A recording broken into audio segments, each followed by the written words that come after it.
This is Kyle McCord, and you're listening to Austin, Felix, and Matt on the Devy Debate. Welcome to the Devy Debate.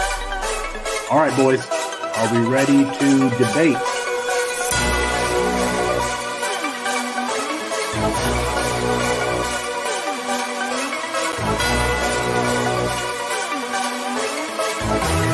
Bruno, are you ready to go head-to-head with me? I am, because I'm going to win this easily, but yeah, I'm ready. Gotta get my popcorn out here. Hold on. The bold strategy, Cotton.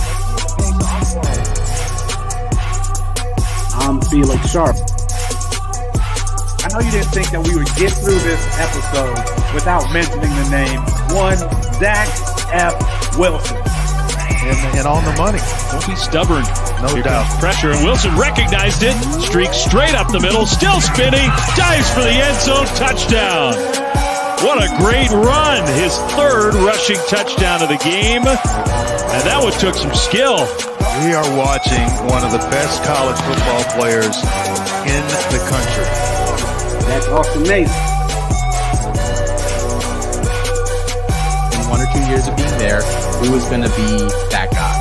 And for me, Bijan Robinson is still going to be that guy. Back to the ground with Robinson, who spins and then tries to bounce it. A stiff arm, another one as he rides it, keeps his balance. They're going to say step down, but I'm telling you, watch out for Mr. Robinson. That's Matt Bruning. General G. Scott Jr. Obviously, I waxed poetic back on the last episode, so I won't do that again here. And this time is Fields on the carry. Watch out! Justin Fields, hell to offense, 51 yards. All right, Coach Moxley, get in here. Get in here. What did we get wrong? Tonight was not your best night, collectively. There were a lot of stats thrown around, so more propensity for error. Austin, you tweeted something earlier. You tweeted your running back rankings. Explain yourself. Boy, that escalated quickly. I mean, that really got out of hand fast. He jumped up enough. It did, didn't it? No! And he does it all the time. He is an awful decision maker, and he's bad enough at it that that's, in my opinion, is not. I do think that it's going to be, I've got to continue. Kyle McCord is going to end up winning the job. He's going to be rated higher. Apologies to Kirk Herbstreit. We ran out of time. And for Matt Bruning and Austin Mason, I'm Felix Sharp. Good night. And good luck. It's 9:30 in the time zone without earthquakes. That means it's time for the Devy Debate, brought to you by CampusCant.com. That's Matt Bruning. It's Austin Mason. I'm Felix Sharp. On a rumbling version of tonight's show, who are the must-have players in the SEC West? Can Mike Leach work in the SEC? And is there any hope at all for Damon DeMoss? But we start with Shohei Ohtani. The comments made by Stephen A. Smith that stirred some controversy earlier this week. Chris Moxley, you were pretty opinionated about what Stephen A. Smith had to say. Yeah, I was. I thought it was not only insulting to Ohtani, I thought it was also offensive. I think it's a mentality that a lot of people have about some of the game's international stars, where speak English is something told to a lot of immigrants and people who are coming over to play the sport. It's not the first time that this has happened in baseball within the last couple of years. It's a very common theme. And so I thought it was offensive to Ohtani, first of all. Second of all, I think he's just wrong. Having an international star is excellent for business. I think expanding the game's demographics to the Asian market is extremely valuable, right? The NBA spends billions of dollars trying to do that yearly. The NFL is trying to do it. So like certain players market themselves exclusively in Asia because they know that it's a market that's valuable, right? There's billions of people across the Asian continent. And so having a Japanese star appeals to a lot of those people as, he chooses to speak Japanese in his interviews, even though he knows English, because he wants to appeal to the Japanese fan base. His English isn't perfect. I mean, he's lived in Japan for 24 years, but it's good enough where he could communicate, but chooses not to. He uses an interpreter. I think the thing with where Stephen A. went wrong is I think he's factually inaccurate about marketing the game. I think the game can grow internationally, and young stars love Shohei Ohtani. This was the most watched home run derby in the last 4 years, and it peaked between 9:30 and 9:45, which is exactly when Ohtani and Juan Soto had their showdown. There is no factual evidence of what Stephen A. said, and I think it was frankly offensive and incorrect.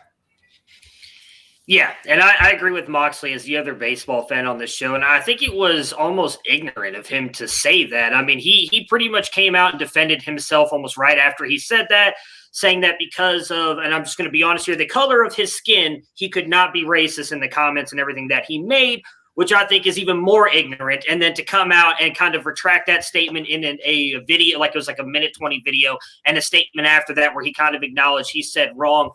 And where I agree with Chris is, and I'm going to ask you two, as Felix and Austin, neither one of you are really big baseball fans. Can you tell me who the best baseball player is in the MLB right now? Or even like 2 of the top 5 besides Shohei Ohtani? Tatis, I would Mike assume. Trout. Yeah. Okay, so you got 2 of the top 5. I'll props to you, both of you. So I didn't think either one of you are going to get it. How many commercials do you see? How many commercials do you see Mike Trout in? 0. If Mike Trout went and Can't punched take you him in out the of a face, lineup, so I don't know. Yeah. Exactly. Yeah, I don't know that most people would know who it is. Mike Trout, and look, don't get me wrong, I love Shohei Ohtani. He is the next Babe Ruth. In my opinion, Mike Trout is still the best player in baseball. Why aren't we talking about him not being in commercials? Why is Stephen A. not criticizing MLB for not promoting him? Why? Because Mike Trout doesn't want to, which is the same as Shohei Ohtani. If you knew anything about Shohei Ohtani, if you looked into Shohei Ohtani's past, and Chris mentioned it, he lived in Japan for 24 years. Japan's baseball league is completely different than anything in America. They care about the team. It's not an individual sport. It is a team sport. You do not promote yourself over there. You promote the team. I guarantee you that is the same mentality that Shohei Ohtani brought over here.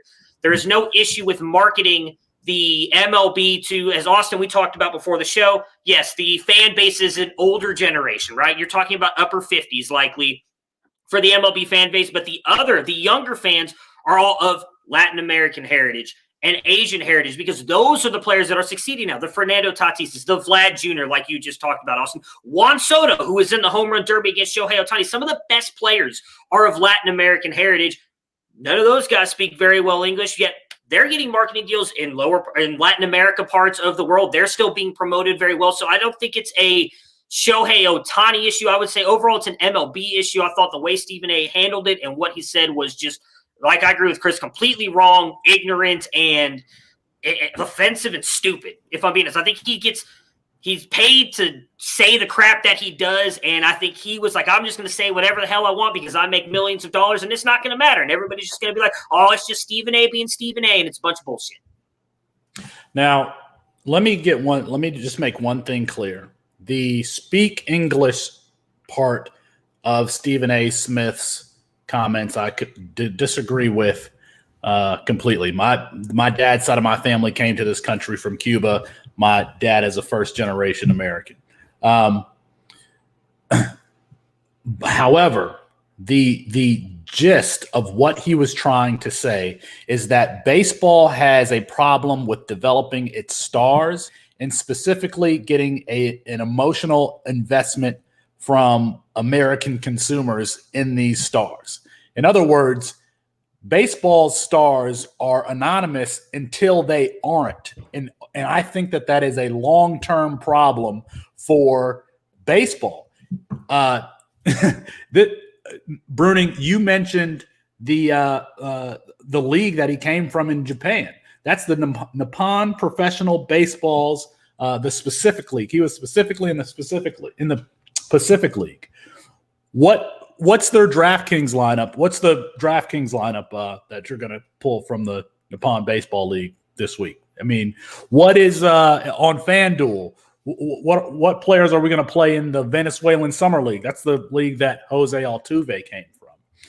When you compare baseball to professional basketball and definitely to football, we get to see these players develop and we get to understand their stories long before they become professionals. And for that reason, there's an emotional investment that the public makes into those players that just doesn't exist because of baseball's model. First of all, you get players from all around the country, but then even when you do, they're in the minor leagues for a certain amount of time and they're anonymous until they become stars. Last year, if you asked Americans who Shohei Ohtani was, they wouldn't know. If you asked them who Trevor Lawrence was or Justin Fields, they would absolutely know. Well, and Bruning's shaking his head. I had this conversation with someone on Twitter. Shohei Ohtani was one of the biggest free agent attractions, free agent signings. Okay. Yeah. Did that get any ESPN? What Chris is shaking his head. What was the name of his team that he came from? Yes, it did get ESPN coverage. What was the name of his team that he played for? I don't know, and I don't care because he played in Japan. I don't care about the Japan. That's what I'm saying. That's the That's the point. You just said you don't care. That's the point that I think Stephen A was making inarticulately is that, and you're a baseball fan and you don't care.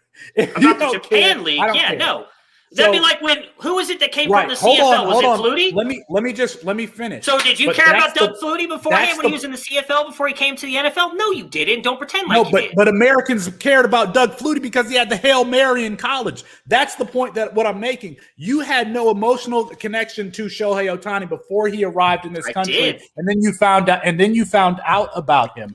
I think that is a long-term problem for baseball. And if we compare it to football. If you compare it to football, there's just no comparison because we are sitting here talking about the 2022 freshman class. These are high school seniors. You tell me who the best high school senior is in American baseball right now. You don't have to answer that question. It's rhetorical because you can't. And I'm telling you that is a long-term issue for baseball. You're also comparing baseball to the favorite sport of America. That's stupid. That's like going to Europe and saying, hey, I'm going to compare football to soccer. It's not going to stand up in any way whatsoever. It makes no sense to compare those America's pastime. It used to be. Nobody here's American arguing baseball that had a 28-3 lead and they blew it. They did. They're the Atlanta Falcons of the sports world. And who talked about that being America's pastime right now, though? That has nothing to do with the conversation that we're having right now. I didn't say it's America's pastime. If you ask me, it's football. You go down to anybody on the street, they're going to tell you it's football. I'm not saying that baseball is that. I just agreed that I think it's a baseball issue, marketing. But what Stephen A. Smith is not saying, it has nothing to do with what Shohei Ohtani did when he came from Japan. If you watch baseball, you would know. He played in the Baseball Classic. People knew who Shohei Ohtani was before he came over to ESPN. When he was doing his tour around the U.S., trying to figure out where he was going to land, it was all over ESPN. Now, you guys may not have realized it because you two don't give two shits about anything outside of high school football, college football, and NFL football. Hate to break it to you. There's a whole world out here that actually does like other sports. Austin, you're a big fan of soccer. But you can't say who the second best player is. There's a guy who came over from Europe or whatever. You would know about it. It's not. I don't care about the second. I don't care about if there was a European NFL or a European football league. Give two shits about it. You're making my point for you. Like you don't care, and that's what I'm saying is that people like you don't care, and that's a problem. So nobody knew who Giannis Antetokounmpo was before he came over. He's one of the biggest stars in the NBA, right? Like, who is the second best player on his Greek team? Who's the second best player in the Greek league? His brother, probably. Probably his brother or his other brother. Right? So like those are emotional attachments that we don't have. That the NBA is much better at marketing international stars. The NBA is the best at marketing. That doesn't mean it doesn't work. It's just basketball, you can form attachments to these players. Basketball had LeBron James, whose games were on ESPN as a high school junior. You got Chris Paul, who we got to see, who's playing in the finals now, who we got to see at Wake Forest. There's just no comparison because Giannis Antetokounmpo is not the face of the league. The faces of the league, Kevin Durant, we got to see him play at Texas. We even got to hear them talk about his time with PJ Tucker at Texas. My point is that in both sports, in football and basketball specifically, there are players that we have been tracking for a very long time that we've spent money watching. We may have put them in a FanDuel lineup. You can play college DFS. You can't play DFS in the for the Venezuelan Summer League where Jose Altuve came from. You just can't. You can't set a lineup. That's the type of emotional investment that I think keeps customers interested in a sport for the long term. It's something that just doesn't exist in baseball, and it has absolutely nothing to do with Shohei Ohtani's ethnicity. So you are right. We do follow these players for a long time. You brought up Chris Paul and LeBron James. Everybody was watching Chris Bryant in high school. Everybody was watching Mike Trout in high school. Everybody was watching Bryce Harper in high school. You just bring up these like little facts to try and make your point. And that's not true. I agree with you. And what Chris was just saying, basketball is, in my opinion, by far the best in marketing their stars from a marketing perspective. They're better than the NFL. Baseball struggles at that, but that's not a Shohei Ohtani issue. That is a baseball issue. Baseball should be able to market their stars better than what football does, because guess what? Until the player's off the field on football, you don't know what they look like. They have a helmet on. Now, we know what Tom Brady looks like, Patrick Mahomes, because they've got these great big deals. But you see Mike Trout's face every night when he steps on the field for the Angels. MLB does a poor job of marketing. That's not a Shohei Ohtani issue. It's just not. You say that we don't track these players, and you're comparing two of the biggest sports in America to a sport that is not. Like Austin, I get what you're saying. Neither me or Chris, I think, are saying that baseball is still America's pastime. It's not. In my opinion, it's the fourth sport. I prefer soccer over baseball. But that's not a Shohei Ohtani issue. You're blaming That's not what Shohei Felix Ohtani. is saying.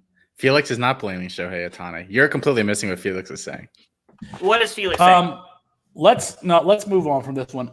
Let us know what you think. Does baseball have a problem with the development of its stars? What do you think about Stephen A. Smith's comments? Let us know at Devy Debate, at Gmail, at Devy Debate on Twitter. We could talk about this all night if we wanted to, and we probably will talk about it in the after show. So keep going with us. All right. We gave away or tried to give away a Javonte Williams jersey, but apparently Mr. Raw has not reached out to us. So we need to give that jersey away. Again, that's great for you guys because we are giving away the jersey. Again, we just appreciate the listenership and the 5-star reviews. And from time to time, we like to give away things. And Matt, has your blood pressure gotten to the point where you can do the roll, or do you need a minute? No, I'm good. So here we go. Got so I pulled a couple of the people out of here, obviously. Was it Brandon and PJ? So if you guys are watching or listening, you guys are no longer on here because you guys are a part of the site. Congratulations to Brandon. We just announced him yesterday. Where do I go to do this again? Oh, here we go. All right. So. Ooh, I hope a good one.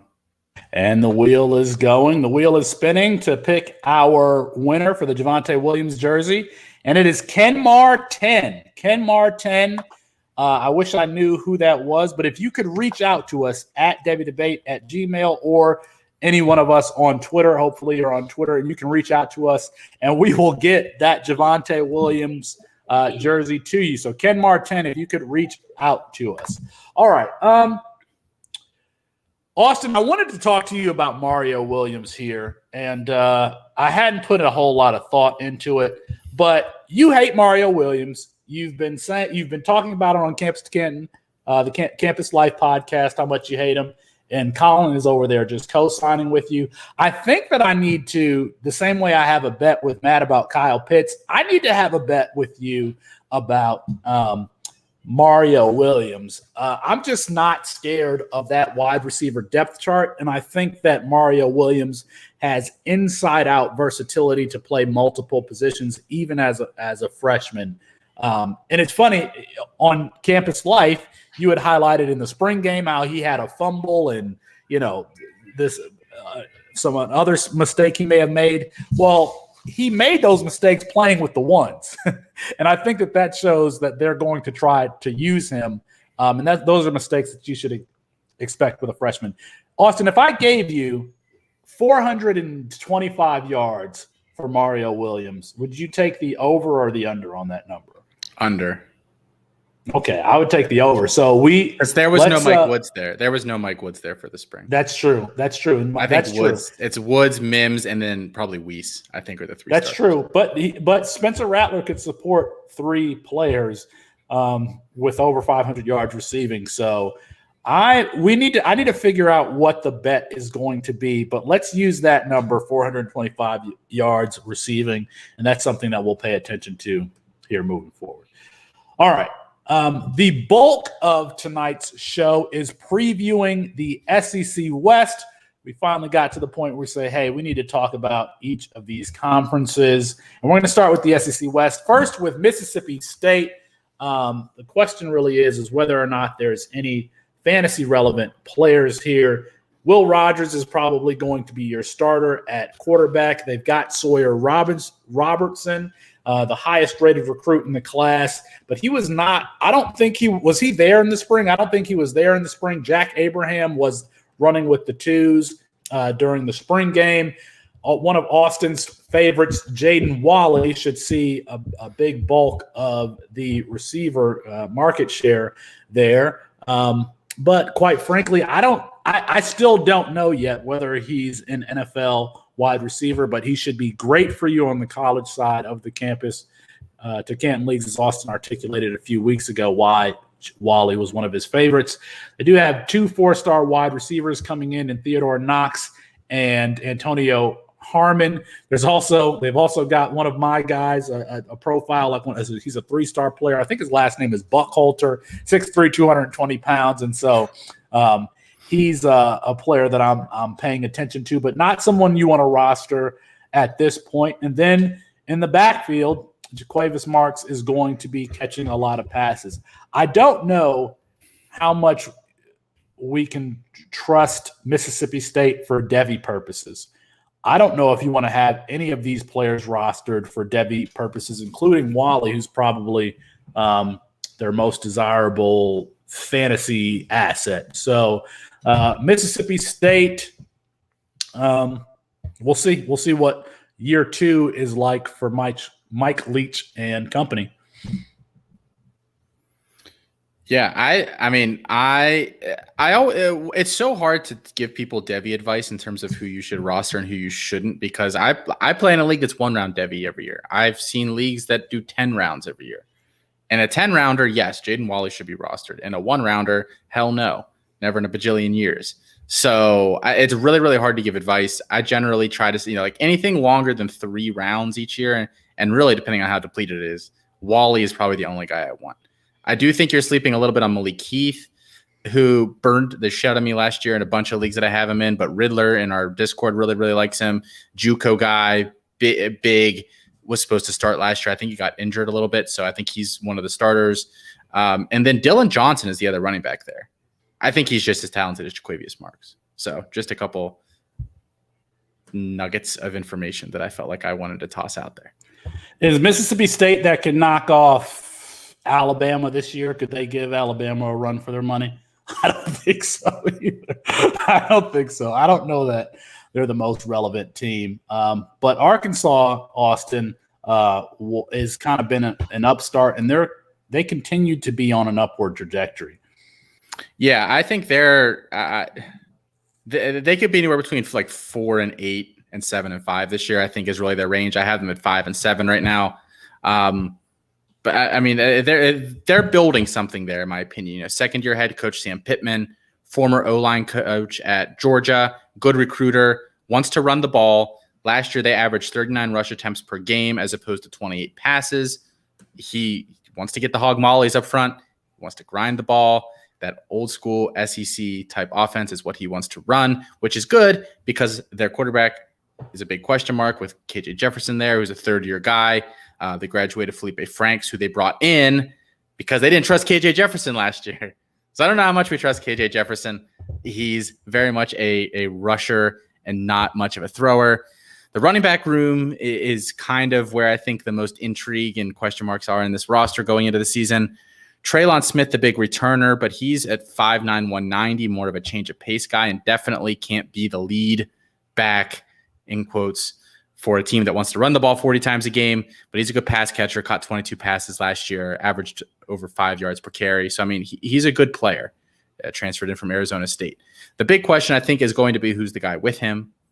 I think that's going to be Raheem Sanders, who I know Felix really, really likes. I know I really, really like. Matt, do you really, really like Raheem Sanders? Is this consensus? No? Okay, get out of here.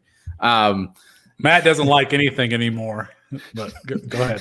Go ahead. Matt burned himself out the first 10 minutes of the show. And now he's going to be like, yeah, my team was Texas A&M. He's giving us the silent treatment on a radio show.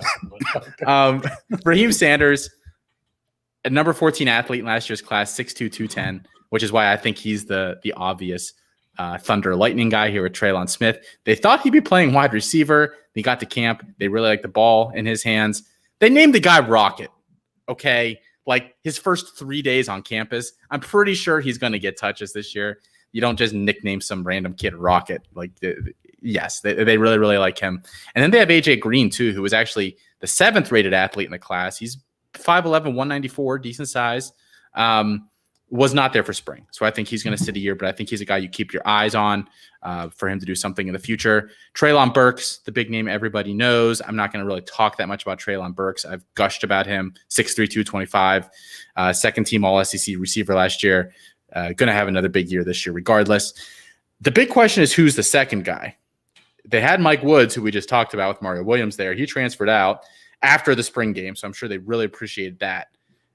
So who's going to be wide receiver 2? It could be Trey Knox, who had that nice freshman year. In 8 games as a freshman, he went 28 for 385 and 3. And then last year didn't do jack shit. And Sam Pittman even came out. Someone asked him and said, is Trey Knox injured? And he said, no, he's fine. That's not great. 6'5", 209. He's the typical Arkansas big guy. So does he step in? I don't know. If it's not him, is it I'm going to butcher this, Devion Warren, who's a smaller senior who caught 15 balls for them last year? Is it Ketron Jackson, who's a true freshman, 6'2", 186? He was a 4-star in this year's class.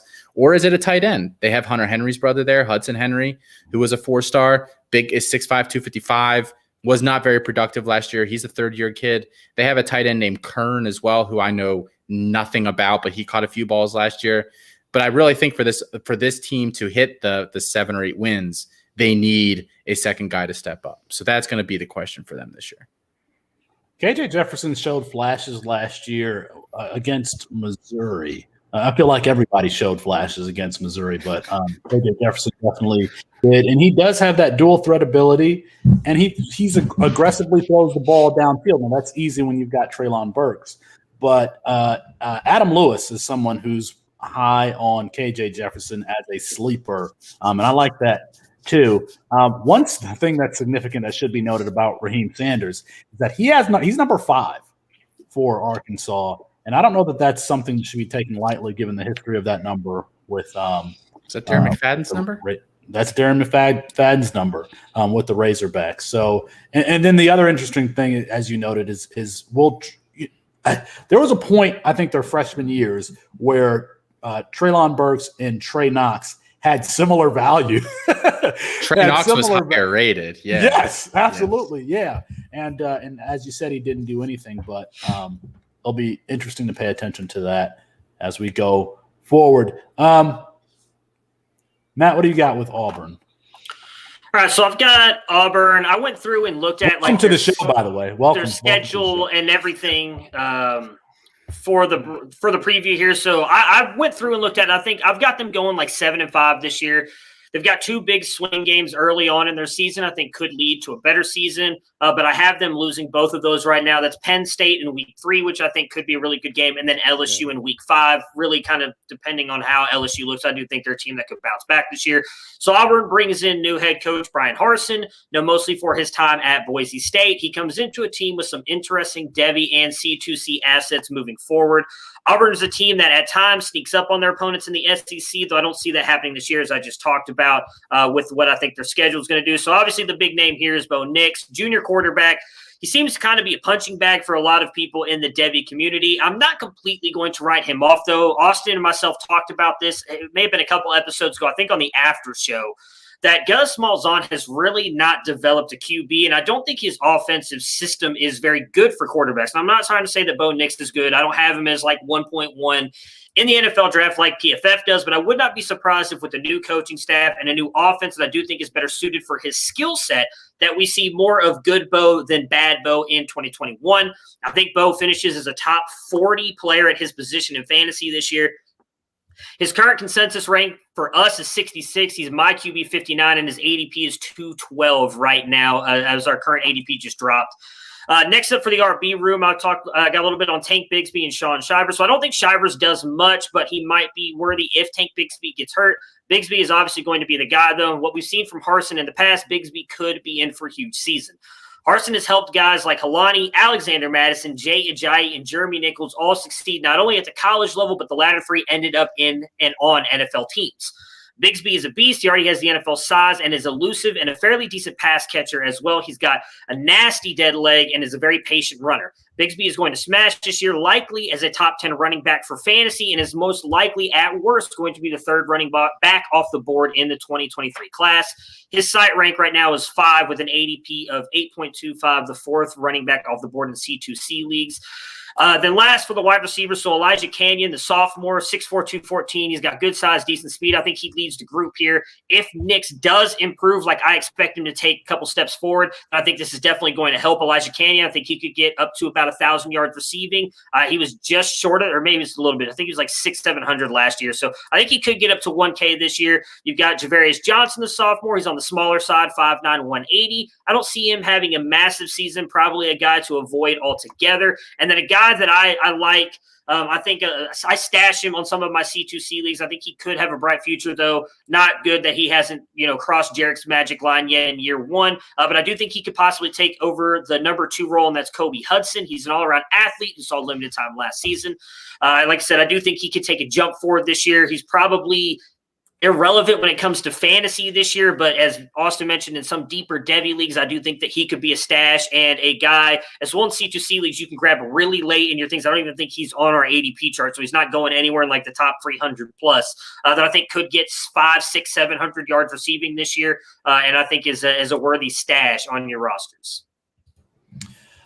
We had to qualify what constituted a breakout last year somewhat because of COVID-19 and freshmen not getting players, but Elijah Canyon was one of those guys who did nothing, and then in the bowl game went, 3 for 80, and you kind of saw his stock jump. Same with Brennan Presley had a monster game, but Canyon kind of has that traditional Auburn wide receiver look, and he could be next up there. We go over to Mississippi with Ole Miss, Lane Kiffin, and Matt Corral. He's going to be the straw that turns the drink there. Could potentially be a top 15 pick in next year's class. His backup, or one of the backups, Luke Altmaier, I think he's someone that you really need to pay attention to if Corral makes the jump to the NFL next year. But the question is who's he going to throw the ball to? People are very high on Jonathan Mingo, given his size, speed combination. He was someone that I would actually gravitate towards. But Mingo has done absolutely nothing after having like a good first game last year. It was Elijah Moore last year. And then in looking at the spring game, it looks like it's going to be Braylon Sanders, who's going to be Matt Corral's darling. So Braylon Sanders is the one to get there. Jerrion Ely and Snoop Connor make up the backfield, and I'm not exactly sure, as productive as Jerrion Ely can be. I don't know that either one are a player that I'm gravitating towards in any format. I think it's Ely I think Ely's just too small, and so the only person that I'm really looking to roster here is Corral relatively early in C2Cs, and maybe Braylon Sanders late, given how productive it looks like he's going to be in that system. But I don't know if he's an NFL player just yet. But he's also a senior, so it would seem that given that he's not really broken out to this point, that he's not an NFL player. Ole Miss gave Alabama a run for their money last year. I don't know if they have the power to do that again this year, but Alabama might be down, so you could see them perhaps upset the Crimson Tide. Yeah. LSU. I think they're mostly a team in transition here. They still have their head coach at Orgeron. who, obviously they won a national championship 2 years ago. But other than that, when I sat down to actually do this preview, I was like, they literally have a question mark at every single position. We don't know who's going to be the quarterback yet. Miles Brennan started off the year last year, then got hurt, and they cycled through TJ Finley played a couple games, and then eventually Max Johnson. Finley transferred out this offseason. We thought Brennan was just going to step back into that job, but at the start of spring happened. Orgeron said this is an open competition. They split snaps 50-50. Some days Brennan took them first, some days Johnson took them first. And then in the spring game, they kind of shuffled them back and forth between the teams with the ones and the twos. So not a great indication there as to who's going to be the starter. I'm not sure I really love pro potential for either of them, but obviously whichever guy wins that job is probably worth something in a C2C because their new offensive coordinator is a Joe Brady disciple who obviously won the national championship with them as their offensive coordinator a couple years ago. Beyond that, at running back, again, who's starting? We have no idea. Probably Tyrion Davis-Price, 6'1", 232, a bit of a, hulking, not super dynamic guy. Steady Eddie, I guess would be the way to describe him, which is good considering they have a lot of uncertainty there at the other running backs. But he's nothing special. I don't think he's worth rostering in a Devy. And there are other starting running backs I prefer in a C2C. John Emery, the biggest name in the backfield, former 5-star guy, got a lot of hype coming out of high school. 5'11", 215, has done virtually nothing. He's flashed a couple times here or there. I still think he is probably the most talented back there. Can he put it together? I'm very much doubting it at this point, 3 years out from coming out of high school. But he will get touches this year. Or does a freshman take the job? They have Corey Kiner and Armani Goodwin coming in. Kiner, RB10 of the class, Goodwin, RB7. Kiner looks a lot like CEH. They're built very similarly. They move pretty similarly. I'm not quite comping him to that level of a player, but I can see, what's going on there. And Orgeron praised him a lot this offseason. Goodwin, 5'8", 190. He's a little slighter, so I'm not sure he's ever a bell cow, but he could steal some touches as well. Wide receiver, they have Keishon Boutte, who will start and who will catch 40% of the balls there at minimum. But then other than that, is it Coy Moore that's along with him? Is it one of the freshmen, Deion Smith, Chris Hilton? Is it Jeray Jenkins? They run a lot of 3 wide receiver stuff, so there's got to be room for somebody. Just good luck guessing who it will be. Austin, a lot of people in the Devy community like Deion Smith.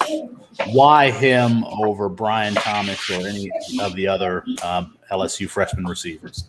I'll be honest. I mean, Thomas has gotten zero buzz out of the camp there. So for me, right away, that fades him. Smith brings a little something that they don't have on that roster. He's big, athletic. He kind of reminds me a lot of Terrace Marshall, to be completely honest. So I think he brings a skill set that nobody else has. And Chris Hilton is just fast. I think they both have a role that they could play, whereas Brian Thomas is just a tall guy. I'm not really sure what he brings to that team that the other two don't. So I think Thomas maybe never really plays there, to be honest. Well, that sucks because he was a player that I was really I liked his high school film. That brings us to Alabama. Talk about a team in transition. You've got a new offensive coordinator. You've got new skill position players everywhere, but they don't rebuild. They just reload at Alabama. Bryce Young has to be the odds-on favorite to be the second quarterback taken in the 2023 draft. Could potentially overtake DJ Uiagalelei. At that quarterback position, I'm really interested in Jalen Milroe. You have to believe that he is not going to be a player that gets very much playing time at Alabama, but he is talented. Austin, I know that you are relatively high on Jalen Milroe. At running back, Brian Robinson, who's been there all for 4 years, it appears that he's going to be the starter. But Jace McClellan is there, and so is Roydell Williams. McClellan, obviously, being the one that we have ranked the highest at campus2canton.com. I believe he's in our top 10. Caught 6 passes in the spring game, but primarily ran with the twos, which was a little bit raised a little bit of a question, given that Williams was running ahead of McClellan, and then obviously Trey Sanders is still there, who's been a highly rated guy, and then we didn't even mention Kamar Wheaton, another 5-star guy who was not there in the spring, but can make noise. I think the most exciting thing about Alabama going into this season is their freshman wide receivers. JoJo Earl is going to be one of my favorite players to watch in the entire country. And you've got Ja'Cory Brooks, Christian Leary to go with, obviously John Mechie and Javon Baker there. But I think that Earl and Guy Hall, I think that they're going to make some noise for that team early on. And I think Bryce Young's going to be a good one to watch, but we got to see if Bill O'Brien can create the same magic that Steve Sarkisian had. That is Alabama. I don't know if there's anything left to be said about Alabama. Austin, you're shaking your head, or I thought you were about to say that's it, and I was going to say, yeah, we skipped the team. But I see what you're. We skipped. Oh, you skipped Texas A&M. I didn't do that. I didn't do. Go ahead, Matt. What do you got for A&M? All right, so on the Aggies, same thing with Auburn. I went through their schedule, and I actually have them coming out at 11-1. I believe they have a ton of talent on both sides of the ball, and this is the perceived down year for Alabama, as Felix was just talking about. So I think if the Aggies want to take advantage of that and win the SEC title, this is their best chance to do it. I do have them winning the matchup against Alabama in Week 6. And overall, they don't have a tough schedule outside of that. They have easy opponents in between every one of their big matchups, though they do always struggle somewhere on their schedule. They do have a freshman or a quarterback who has not started yet in Haynes King, with Kellen Mond going to the NFL. So I do think Ole Miss is probably going to be that team. While I like the Aggies' defense, I don't know if their offense can keep up with a team like Ole Miss. So if they're able to kind of jump on them, I think Ole Miss can end up riding out and getting that win. This is the 4th year of Jimbo Fisher as head coach for the Aggies, and you can argue that this is the most talented team he's had in those 4 years. He's talented on both sides of the lines, weapons all over the offense and defense. The only real question they have is the quarterback, and will that position hold them back? So Haynes King, I believe, is the one who is going to win the job for the Aggies. Ironically, when it comes to passing, I do think he's a little bit like Kellen Mond. I think he has the higher ceiling, but I think he's a little bit raw as a passer. Definitely has a higher rushing upside and athleticism, makes him a very intriguing Devy and fantasy option. If he improves as a passer with his rushing upside, I do think he has a chance to be a decent QB2 for C2C leagues, and his ceiling is that of an NFL player.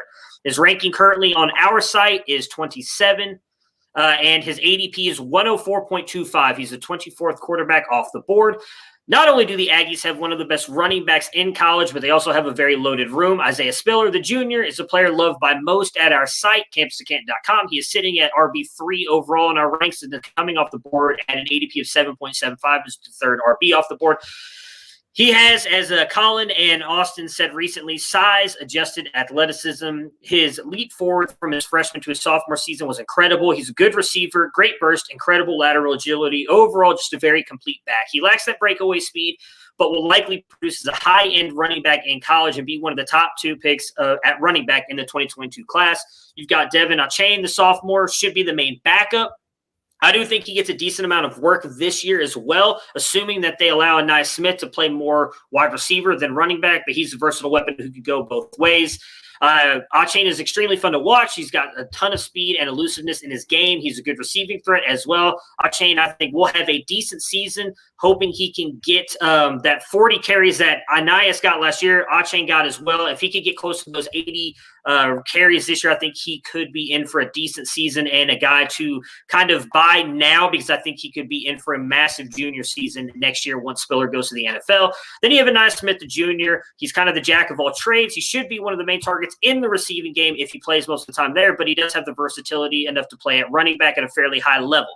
Smith gets carries as well, who likely get carries as well. He had 43, I think it was, last year, so he will likely get some more again this year. He's elusive. He has above average speed, and I think he will stay in college next year as well to kind of refine himself becoming a wide receiver, but I am not sold on his NFL future. So he's a guy I think is more likely going to be a C2C or college asset this year and next year. He's ranked at, interestingly enough, he's ranked at wide receiver 29 on the site, but he's coming off on our ADP at 102 as the 33rd RB off the board. So take that for what it's worth. Obviously, the guy that everybody loves with the Aggies that we have not seen really anything from is DeMoss. He was once the very exciting wide receiver, which is a little bit worrisome now. As a redshirt freshman, DeMoss still has all the ability in the world to be a superstar. Catch radius, speed, ridiculous athleticism. But will we get to see it this year? Let's hope so. We've continued to get less than optimistic reports out of College Station, but once the season kicks off, they don't really have anybody else in that room. I think DeMoss can kind of start to take control of that room and become the guy who would be a welcome addition to an already loaded offense, and I think could really help out Haynes King. He is ranked 52 right now at the site with an ADP of 69.5, 24th wide receiver off the board. Then there's Chase Lane, a sophomore. I'm sorry? What? Just said nice. Gotcha. Chase Lane, the sophomore, I do expect him to get some work if DeMoss doesn't start the season. I'm not that high on him. I do know that there are some. Maybe he's a low-end dart throw in C2C leagues, as he should get some work and produce early if DeMoss does not end up taking that job. And last but not least on this offense, Jalen Weidermeyer, the junior tight end, is likely the top tight end off the board in the 2022 draft, assuming he comes out. He should be a focal point of the passing attack. Weidermeyer has great hands and does it all. He should produce as a high-end tight end in college this year, as well as having an NFL future. He is currently ranked 3 at tight end for the site with an ADP of 59.75, the third tight end off the board. I accidentally took DeMoss in a league, and it's still bothering me. I had auto draft on, and it was the pick before me, and I was just trying to shuffle through my queue, and I put DeMoss up there. I was like, oh, he's somebody I need to pay attention to, and then he auto selected him, and I was like, okay, I'm fine with that. But then after thinking about it, I'm absolutely not fine with that at all. I wish I could trade him. Do we have any indication for why? As athletic as 44-inch vertical, 4.5 40, didn't play football the last two years now. Is that why he didn't play last year? Because he didn't play as a senior in high school? I mean, everything I read was just he's raw. He's not that good of a route runner. Like, he's got all that athleticism, but he's not a wide receiver. I mean, I think you could say the same thing about Julian Fleming when he showed up at Ohio State. I don't know if it's, even as a junior, he was probably by far the best athlete on the field anytime he stepped on the field, so he didn't have to maybe learn the nuances of the position that some of these other guys did.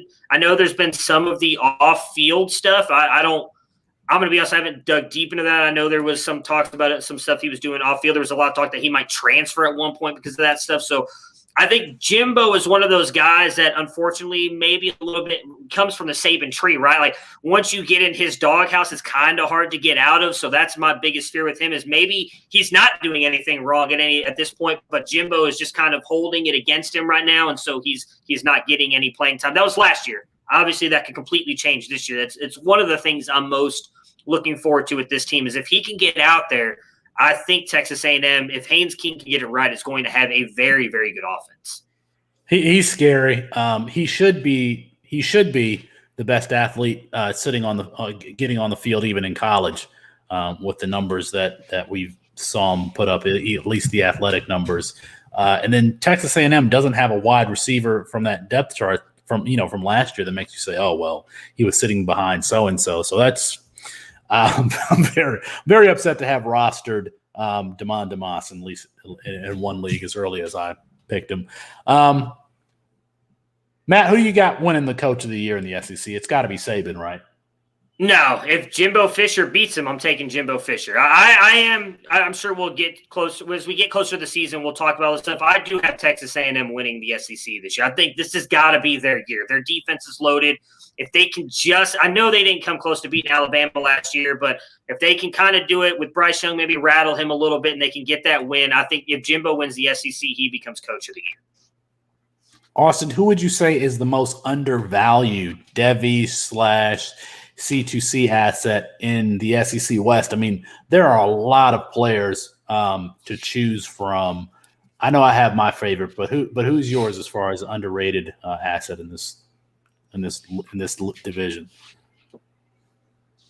I think it has to. No, I'm not. I think it. You thought you got me.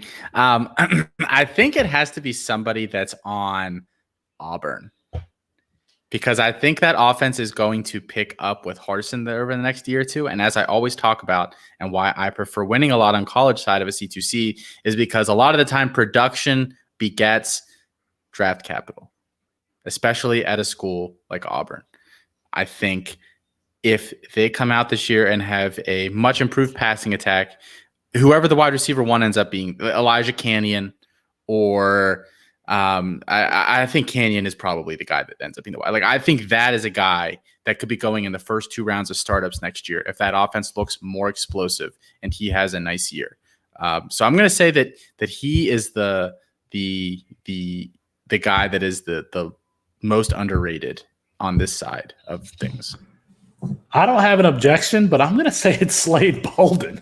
Everyone thinks that Slade Bolden's spot is just going to be taken by these freshmen, but Slade Bolden is going to play the slot there for Alabama. He's going to return kicks. He's going to be doing a lot for that team, and it might not be sexy, but he's someone you can absolutely get at the end of C2C drafts and plug him in. That's still going to be an explosive offense, and there are not a lot of established options outside of Mechie and Billingsley, and him being in the slot, he could be a very easy target there for Bryce Young. Do you think he's an NFL guy, though? I mean, Hunter Renfro's an NFL guy. You know what I mean? So, I mean, not to compare him to a white guy, but he's a slot receiver who is going to – I think he should get production. And you just said production drives draft capital. Maybe. I think he could be maybe. I don't know that we know yet. But I wouldn't put it out of possibility that he could be an NFL guy. Yeah, I'm gonna stick with the same team. I'm gonna tie it all back around to the Buckeyes, because if I didn't talk about them at least once a show, this wouldn't be the Devy Debate. Jameson Williams. Why not? I mean, I know Felix loves him. You just talked about. I don't know if any of those freshmen really go in there and take any of those jobs this year. I really don't. If Jameson Williams is their deep threat, if we all believe in Bryce Young being this dude that we all talk about him being, Jameson Williams is going to be the guy that goes deep and is going to get the ball. He's 6'2", 188. He's got good speed. If he goes out there and has a really good year, I mean, do I think he's going to get – like, he's not going to have that Devonta Smith season, right? He's not going to win a Heisman, go first round, but he goes out there and puts up 1,000 yards, couple touchdowns, looks really good in that offense. You're going to tell me someone's not going to draft him? They will, because he produced at Alabama against SEC defenses, was at Ohio State. Like, that's going to matter to some NFL team. He's going to get draft capital. So, and Jameson Williams going what, like 300th in our ADP? The guy who's going to be on one of the more explosive offenses in college and in the SEC. I'd take him. Jameson Williams should have gone to Ole Miss. I mean, I think he would have been perfect for Ole Miss. We talk about underrated players. Austin, who is the most overvalued asset in this division?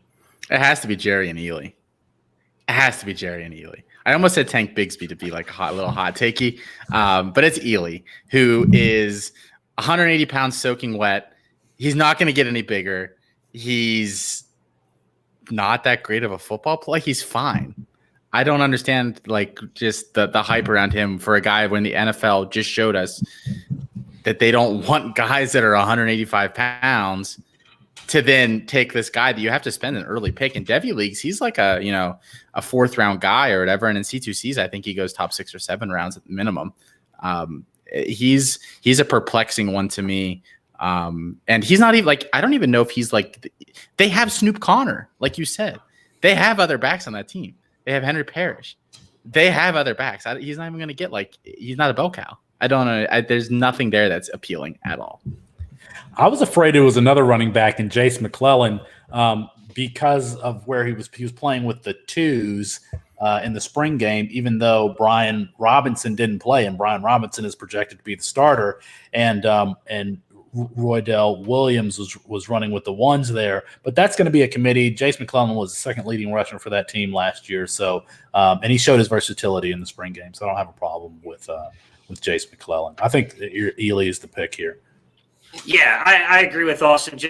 I was in a couple of Devy mock drafts recently with the Destination Devy crew, and he's been going in like the 5th or 6th round of 10-round Devy league. So, and I still think that's way too early. I mean, I was looking at it just right here. I mean, Felix, your guy, Zamir White went behind him. Kamaro Edmonds, Kobe Pace, Kamar Wheaton. Austin Jones, Rashad White, Donovan Edwards, Marshawn Lloyd went behind him. I mean, I would take almost every single one of those guys over Jerry on Ely because I think they've got more upside. Now, I'll go a little bit I'll stick with I'm going to go with Matt Corral. And I only say that because I don't believe he's got quite this NFL future that everybody else does. So if you're really looking at him to just be this college producer, like right now in the past couple mocks and everything that we've been doing, that PJ's been doing, he's going ahead of guys like Malik Willis and other college producers I think you can get later. I don't think Matt Corral is going to be that guy. I would not take him in the end of the third, early fourth, like where he's going. So for me, he's the most overvalued. Let us know what you think in the audience. Most overvalued C2C/Devy asset in the SEC West. Who's overvalued? Who's undervalued? Who do you have to have on your roster from the SEC West? And next week we'll cover the SEC. We'll cover the SEC East. Austin, what do you got? And if you want to draft any of those players, but in a hypothetical setting, then boy, do I have the place for you. We are constantly running these C2C mocks over at the website at campus2canton.com. If you're interested in doing one, please feel free to reach out to me, to the Campus to Canton Twitter page or whatnot, or Dynasty PJ runs our mock drafts. You can reach out to him as well. So there you go. There's a little plug for everybody tonight. Chris Moxley, we were good today, right? Weren't we? Let's bring him in here. Fingers crossed. You were good today. I don't have anything to complain about from a stats perspective. Y'all were good. Not a lot of stats. So Matt did give us the silent treatment through the show. So that's you could have knocked him down. I think we got one thing wrong tonight. Well, Chris got one thing wrong tonight, and you can only visually see it.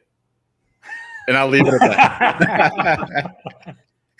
Check out all the content around the Campus to Canton family, including our latest articles, Stock Watch Class of 2018 QBs by Matt Fox, College Football Win Totals by Alfred Hernandez, and of course, check out the Campus to Canton podcast channel, which includes Canton Bound, Campus Life, Fantasy Roundtable, Why Wait Till Sunday, and of course, Devy Debate. But that is going to be our show for tonight. Apologies to Kirk Herbstreit. We ran out of time talking about the SEC West, but we will get you rescheduled soon, Kurt. For Matt Bruning and Austin Nace, I'm Felix Sharp. Good night and good luck. So when did we hire Alfred Hernandez? Oh, shit. Did I say Alfred? You said Hernandez, yeah. Alfred Hernandez. It's fine. He's drinking all week. He won't even notice, Alfred. Yeah. He's called me Austin Nance 3 times on Nance, the show. Austin Nance. Yeah. Oh, man. So do you understand what I was saying, Bruning? Yes, I think I'm articulating it the wrong way because I'm pretty sure I'm agreeing with you, right? That it's an MLB issue. They don't market their players. Yeah.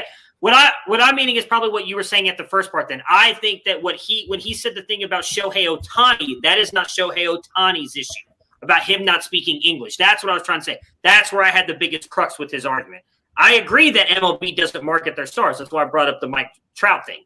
Because if Mike Trout, I'm going to be honest, we were joking about the Marvel people in our chat. Mike Trout's a good-looking dude. He could fucking be a linebacker in the NFL. He's well-built, very good-looking guy, very smart, funny. If you see him, he likes a lot of weather stuff. They don't do a good job marketing their people. So I do agree. We were saying the same thing. I was just not articulating I had a big issue with what he said about Ohtani needing to speak English to be marketable, because you don't have to market him to Americans. You can market him to the Asian culture. You can market him, as Moxley was saying, worldwide, because baseball is a worldwide game. It may not be big in America, but it is big worldwide, just like soccer. I mean, Austin, like I said, you and me are big soccer fans. You go to Europe and watch a soccer game, you're going to get a completely different experience than if you watch it in America. That because America doesn't celebrate it that way doesn't mean it's not important. Because let's be honest. Granted, what's soccer? Probably like the 4th sport for Americans, Austin. It's behind, for me, it's football, soccer, baseball, then basketball. But that's just because I don't really care about basketball unless the playoffs are on. That's the only time I really watch basketball. But participation and stuff under the age of like 28 or something like that is like, it's like second. Yeah. But like the fan, like it hasn't like Right.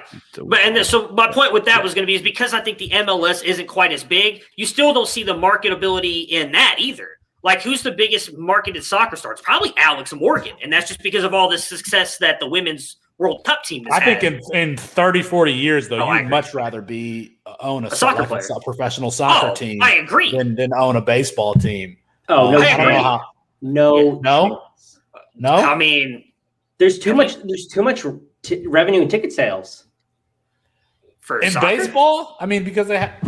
No, I mean, how many games does the I'm MLS saying in 30, 40 years, you don't think soccer will catch up to baseball? Baseball is a very, very lucrative sport. Like, they're not doing as bad as I think it's made out. It looks bad, though, when you're playing these games in these empty stadiums. Like, I feel like that can't. Most of this year, though, up until recently, they were only allowing still like 50% into their stadiums. You couldn't have full stadiums, I think, until like, what was it, maybe a couple weeks ago, Moxley?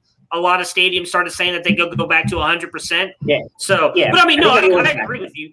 I think what Moxley's talking about, they get most of their money though from TV because it matters to TV to have, because you have a game on for baseball like all the time. You're going to have day games, night games, goes all the way into like college football. One thing we love about Pac-12, we got those Oregon games on at 10 o'clock my time. Well, that's when the Dodgers are coming on TV, so they get paid a lot of money there.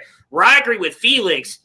The money you get ticket and then just revenue from merchandising and everything with soccer is going to be Manchester United is up there, and I think they're third or fourth behind like the Cowboys and somebody else, and like how much money their franchise is worth. I mean, that soccer brings in, because you also get the money from all the cups and everything else, the Champions League, Europa League. I mean, it's everything.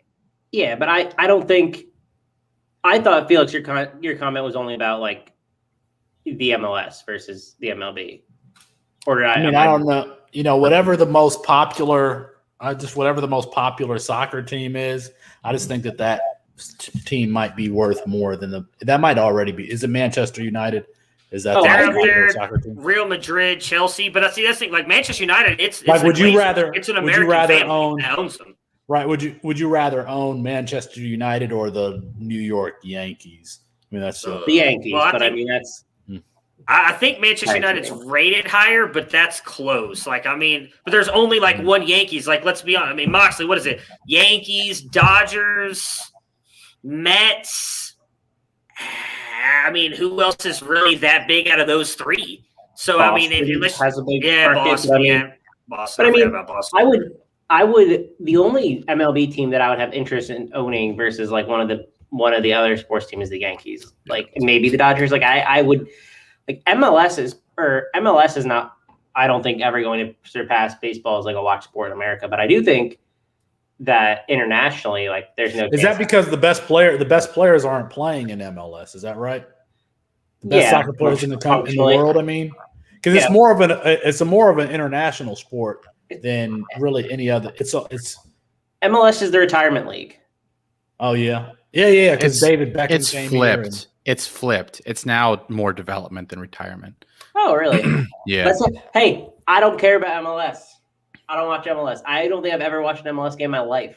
I follow our youth national teams very, very closely. 15, 17, 20, 23. I love Christian Pulisic.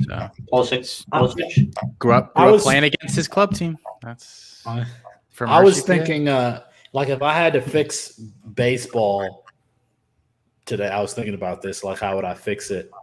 Is I think you would get more interest in younger players, like even, high school or college age players, if there wasn't so much time between, them getting drafted and them actually making it to the major leagues. So I would just be like, we're done with the farm system. Like you gotta go straight to the I'm a big like I'm a fairly large baseball fan. Like I follow all the Braves farm systems like I like fairly closely.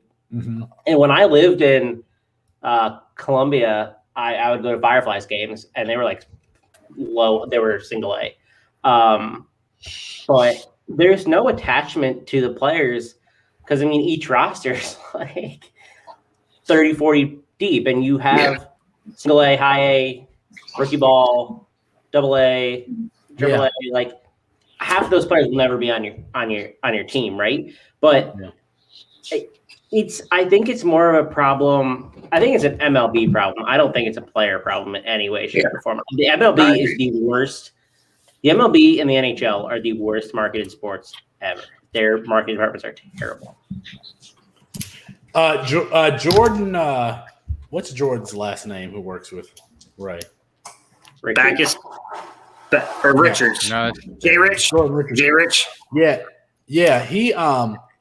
He posted like a baseball hype video, and I was like, "Damn!" Like I would watch this if this was coming on before, like if this game was coming on before a game. It was just like it was showing like all the confrontations or something like that, just highlighting the conflict.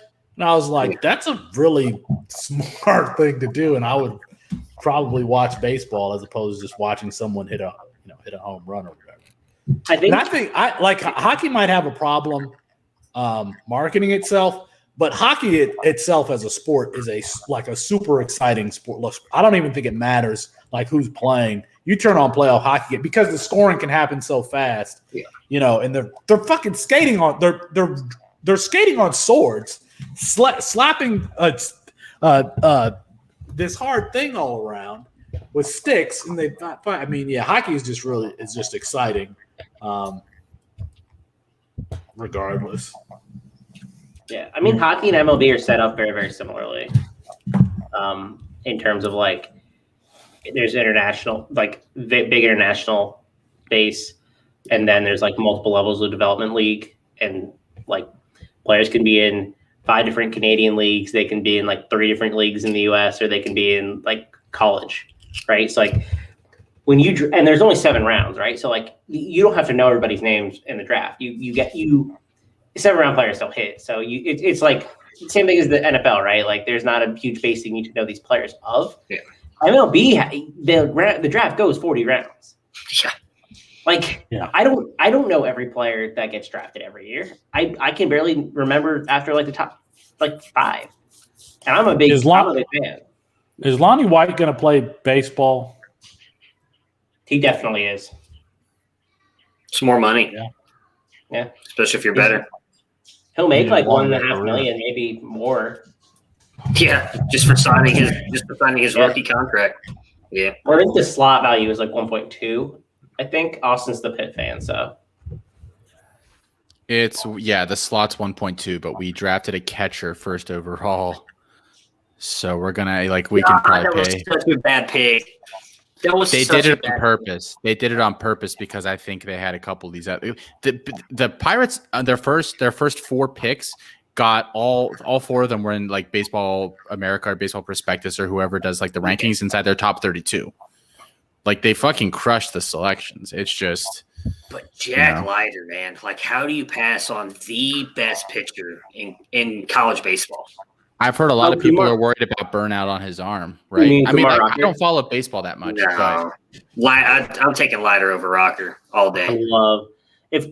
I was saying the other day that Kumar Rocker, I think, is better than Leiter. I love Kumar Rocker. My thing with Rocker is I don't think he has quite. I think he could be, but I don't think he has the command that Leiter already has, which I think sets him up to be into at least into MLB sooner. Now, I mean, I'm excited as living in Texas, getting to see him. I thought he was phenomenal in college. So I thought for sure he was going to be the number 1 pick. So having all my friends freak out about him going to the Rangers was kind of cool because we saw that happen right after. I was very drunk after watching the Italy-England final Sunday. So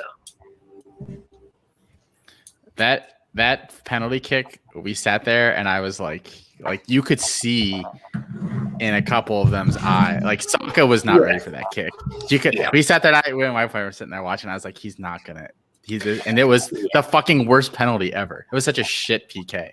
He never should have been in that position. I think for a whole other day. Did not have fun with that because I was hoping England. I had to buy like 3 rounds of shots because England lost. I had all my money riding on them. I'll be honest. I really hope that none of our big British followers listen to the after show. I don't like rooting for England. Anytime you set them anywhere in Europe, their fans just go and tear apart the city. Like, why the fuck would I root for that ever? In a bajillion years, never. I get that. We were talking about that too because two of the guys that were there, actually one of them is going to be at the Expo. He lives in Texas. That's why we just decided to meet up to go watch the game together. He's Italian. And that's what they were talking about. He's like, the city's going to burn down whether they win or lose. I'm like, yeah. The reason I tend to root for England is just because I like so many of their players, just because I follow them so closely from the Premier League and everything else. So that's why I root for them. I really didn't care who won. It was just one of those things where, hey, who's going to buy all the shots? And I was like, I'll go with England. And then they went with Italy. And so it did not work out for me. They're Europe's Philadelphia. Basically. Yeah. People wonder where us as like Americans get it from. We get it honestly. We get it from them. Yeah. And to be honest, I don't think our fans make as much of a ruckus when we go abroad as the England. I have a theory. That's why England didn't travel at all until the semifinals of the tournament. Because they didn't want these motherfuckers who aren't getting vaccinated running across Europe. That's exactly what happened. Shit. They traveled for one game and then went right back to Wembley. Bizarre. Which should never even be allowed in the first place. Some teams are traveling like 10,000 miles. And they didn't travel at all to the semifinals. Just when are we starting our draft, by the way? Well, are people still picking their spots here? I think everyone's about to be done. 10 and 11 in the NFL. We have to wrap back around? Did we wrap back around? Yeah, pretty much. I think we're on the last one. I got to pick my second. I got to pick my second pick, my pick for the NFL. We can start it whenever. I don't really think you have a choice there, Felix. I'm pretty sure you're getting one of the last couple picks. Moxley just took it would be one of the last two, but still. Yeah. What do we got left? Austin, I saw you. I don't know how this happens, but it's still. Josh Corbett's up. I still miss players being available in that GM league, and you took Rocket Sanders in the West League, and I was like, I would have taken Rocket Sanders over Damon DeMoss. And so that West League, I'm building a juggernaut. People need to watch out. You guys are letting me build. I haven't been that happy with a college side startup in a long time. I'm obviously missing out on some guys, but I also think I'm paying slightly closer attention because like some of the guys that I usually kind of gravitate toward are going a little earlier. But Matt and I were talking about before you guys hopped on here. Like it's just like go get the guy you want. Like the ADP, especially with that crowd, means absolutely nothing. Well, that was the one that you had like 6 picks in the first couple rounds, though, right? Mm-hmm. But even that, like my picks after that, I think have been like the guys that I've wanted have all been there. Like okay, I like your team. I mean, you got Corral, Trevion Henderson, and Devin Neal, and Butte, and Downs, and Wally.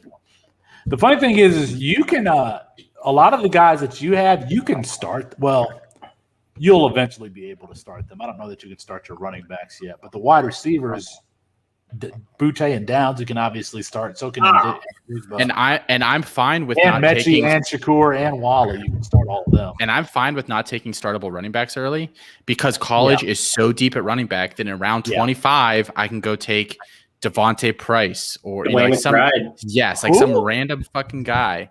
Who FIU? Devontae Price. FIU, yeah. Or like Ladarius Jefferson. Like I can take one of those guys and he's a bell cow. Speaking of Devontae Price, he was in that Athletic article the other day or 2 days ago, maybe, and he was ranked fairly highly. Like I was shocked who he was above. He was above Jerry and Ely. He was above Kevin Harris. He was above quite a few running backs where I was like, wait, what? I'd be lying if I said I've ever watched him before, but I know his situation. So I've never watched him either, but big time producer this year. Yeah. I think I have him in that draft that's taking a million years. Still going. Yeah. I would say that my last couple picks in that draft were crap. And then you look at everybody else's last 3 or 4 picks, like, okay, everybody's picks are crap at this point. Like just running out of players that are worth jack shit. Oh, I did take Devontae Price. Oh, I like where I took him too. I took him in like the late 20s. The only annoying thing about this draft is that every time it comes back down to me, I have to make it through PJ and Felix as the 2 picks right before me. So that's in the undroppables draft. Yeah, you and PJ are literally the 2 picks right before me. At this point, I mean, there's nobody left. I was pretty. I'm not gonna lie. Actually, I don't hate my last 3 picks: Kyle Kelly, Trayshawn Potts, and Malik Heath. Not terrible. I was gonna take Potts when I was like, I was like, he's still available, and then I took Cam Wiley instead, who I don't think is as good as Potts.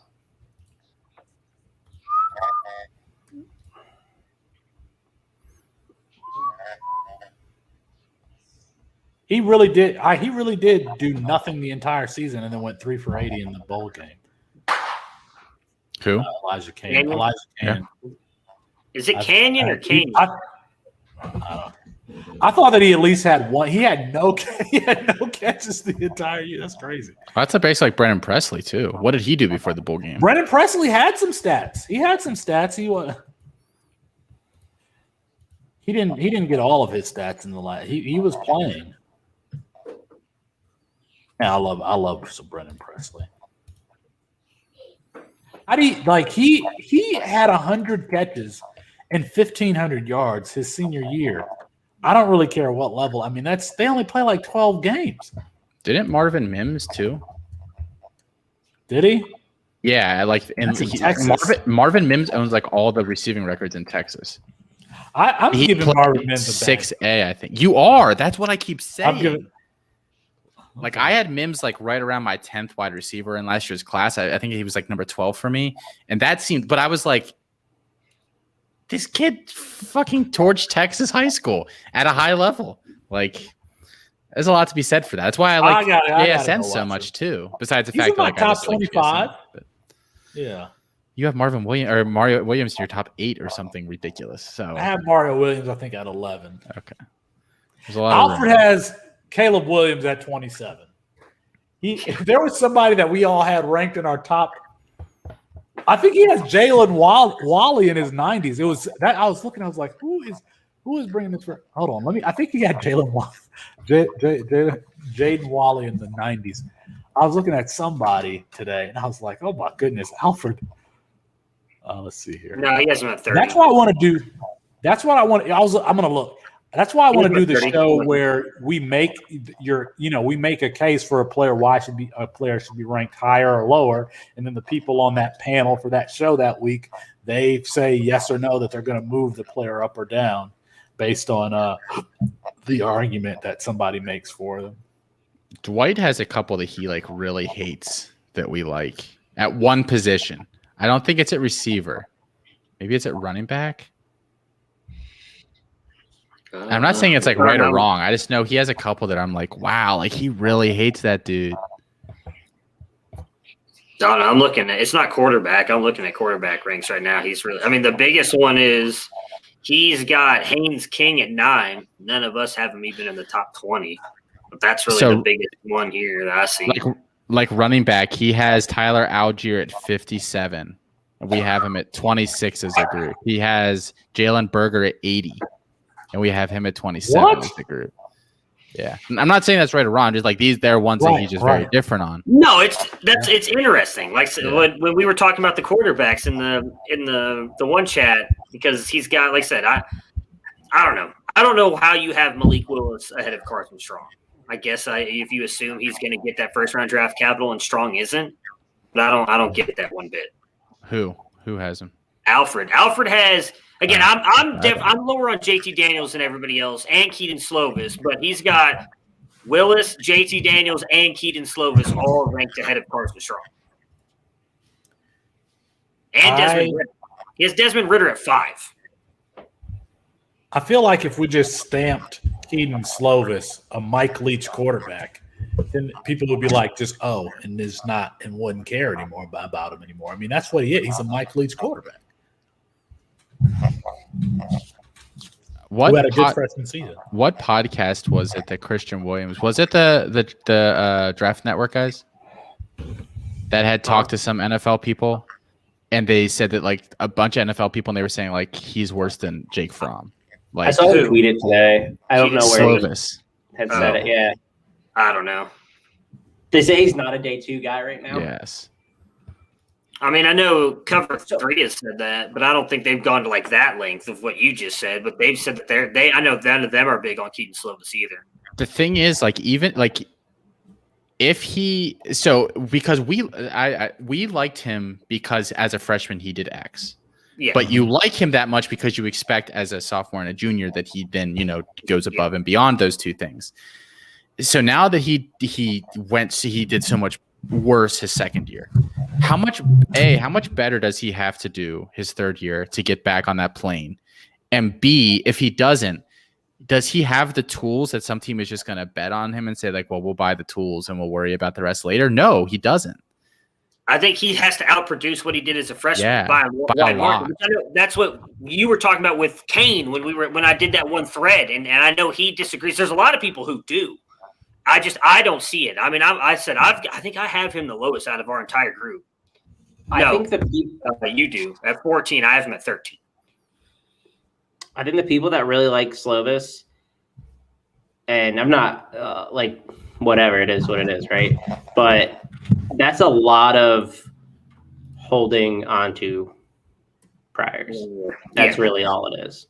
There's nothing that he has done last year that would make he should have been moved based off last year, in my opinion. Like, I don't think that there's a reason he should stay in the top 3. The only reason I haven't dropped him, because I think at one point I had him down at 20, and then I moved him back up because USC has come out and said, and so was he, that he was dealing with the shoulder injury. So I can understand that affecting his arm in the passing somewhat, but I still don't think it's enough to mean he's going to be a first-round pick.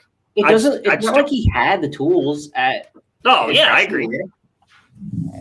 Like, he just doesn't have. I think maybe it was Christian who said it today, or I don't remember where I read this, or who said it. But does he have a single tool that the NFL covets at all? Like, just one. I think he's tougher in the pocket than people give him credit for, but I'm still not sure it's NFL. Yeah. I mean, I'm still not sure it's NFL level. And I don't think and that's when people they'll post a couple clips and you say he doesn't have an NFL arm, and they'll post a pic of him throwing the ball 50 yards downfield to some guy. Literally, you cannot start as a Division I quarterback if you cannot make that throw. That is the baseline throw. That is not an impressive throw. So if you say that is his proof that he has an NFL arm, no, it's not. That's not the throw. And Felix talks about it all the time, where it's that opposite hash on a line throw, or even, some of those throws where you're kind of you've got to beat the underneath coverage and get it in over top before the safety comes in and fucking kills somebody. I don't think you can do that. When you have to rifle the seam routes in between the safety and the linebackers and the corners, because that's what I'm talking. Yeah. That's where you see somebody's confidence in their arm, when they really have to let it go. They're really have to let it go. That's the biggest disparity with people, though, right? Is that a lot of people view it that way, right? Like I was going to say, when you can zip it in, like that Michael Pratt one that I posted that I got off Felix's thing, the one where he can launch it down the field in between two defenders perfectly, or even in the short area, like you're just talking about, over the linebacker, but right into the wide receiver's hand. But when you say he doesn't have an NFL arm, that's what they think of. They think, oh, no, see, watch. I'll watch him throw a ball 60 yards. I don't give a fuck if he can throw it 60 yards. We just saw Malik Murphy's a high school senior who can toss it 79 yards. I don't care how deep you can launch it. You have to be – what's wrong, buddy? You have to be accurate with it and into certain ways. You have to – what is it? Fuck, what was the saying that someone just told me that I want to start using? It's aim small, miss smaller, if that makes sense for a quarterback. Like that – that's what I'm looking for in a quarterback. Not because you can throw it 60 yards to a guy who's wide open. Anybody can make that pass. I'm sorry. Michael Pratt threw a 15-yard out, but he was on the left hash, and he threw it to the wide receiver along the right sideline. You know how you can hit a wide receiver right as they come out of their break? Like he hit them. Like the wide receiver had to tap their toes in to catch the ball. That is a long ass throw. But he's so inconsistent. It's because of his mechanics, just like Penix. Penix, yeah. I just don't think. I can't. Okay. Go ahead. No, I don't like. I'm so frustrated because I don't know who my Zach Wilson is going to be. I don't know who my who Treylon Burks is going to be. I don't know who the Javonte Williams is going to be. I'm just like, I just want football to come back so we can get some new information. Yeah, it's a tough year because we missed out on a lot of breakouts last year, to be honest. So, who I want to take here?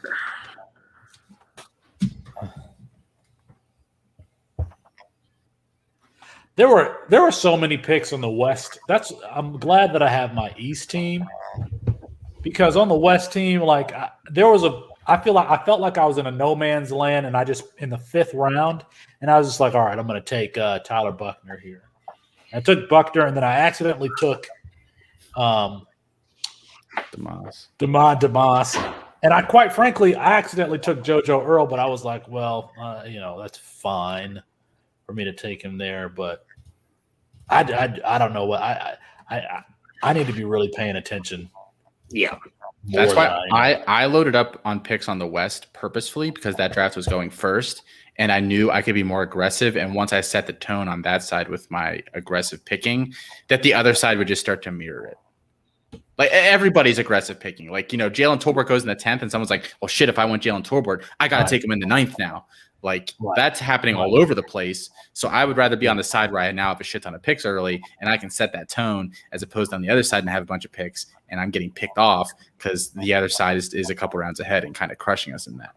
So Gotta get a bunch of picks early. Yeah. See, the one thing that sucks is I keep getting confused between the two because like there's a quarterback that's available and one that I thought was already gone, so I drafted somebody else, and then I finally decided to go in. I loaded up my queue with like 40 fucking players because I was like, I keep overlooking guys because I think they're gone in the West, but they win in the fucking East, and I just passed on them for a guy I didn't really want because I thought this like there's a young quarterback because I think my East side is the one I tried to go 0 QB, and now that we're in like the 9th or 10th round, I was like, okay, I'm going to grab some quarterbacks now, and there was one really young quarterback that I liked, and I grabbed fucking Sam Heward, who I don't even like as much. And I looked back in, I was like, fuck, someone took him in the West draft, not the fucking East draft. And so I'm hoping that he makes it back to me, and I don't think he's going to. Is it Ty Thompson? Yeah, it is. Yeah, he was available. I almost picked him with my last pick. But yeah, I wanted – like because Felix, you took him in the East right before me. And I was like, fuck. And so, but then we went over to the West side, and I was like, well, I can't take Ty Thompson now. I guess I'll just go to Sam Heward. And then I clicked on it, and I was like, I'm going to start loading up my queue. And I go, wait a minute. How is Ty? I was like, son of a bitch. It was the wrong draft. And so, yeah. So, do you want to know a secret about that quarterback position there? What's that? I think Robbie Ashford is the next guy up. You think so? I don't think it. He quit baseball this offseason, and the coaching staff has been saying that he is just making market improvement because now he's not playing baseball anymore. I have a very sneaking suspicion that Robbie Ashford is the next quarterback there. Just throwing that out there. I'm probably not going to get him anyway, so it doesn't matter to me. But nobody's drafting Robbie Ashford. No. And I don't think there's a reason to. He's just one of those guys like top 10 guy. Was he top 10 guy in his class? Yes, he was the one that played at Hoover with George Pickens, I'm pretty sure. Yeah, I remember him being ranked at least close to the top 10 if he wasn't in the top 10. 4-star draft pick. He was the number 12 dual. 12 dual, got it. But he's 6'4", 219. He's listed 225 now.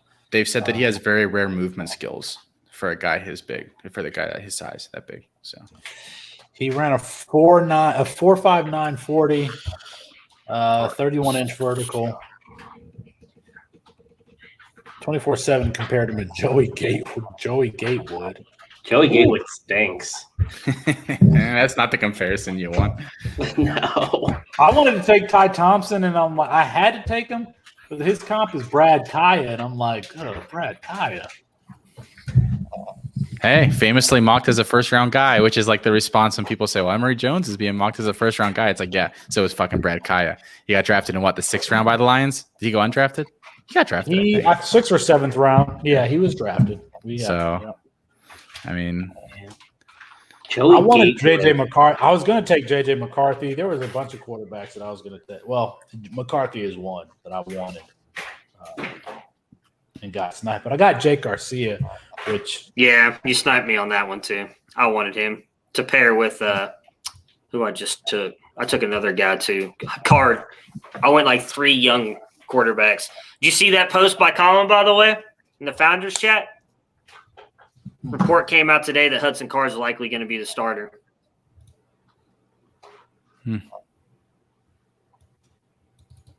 Or sorry, CBS Sports on the Talk of Big 12 Media Day said the prediction is Hudson Card starts, and the longer this goes on, the more it benefits Card.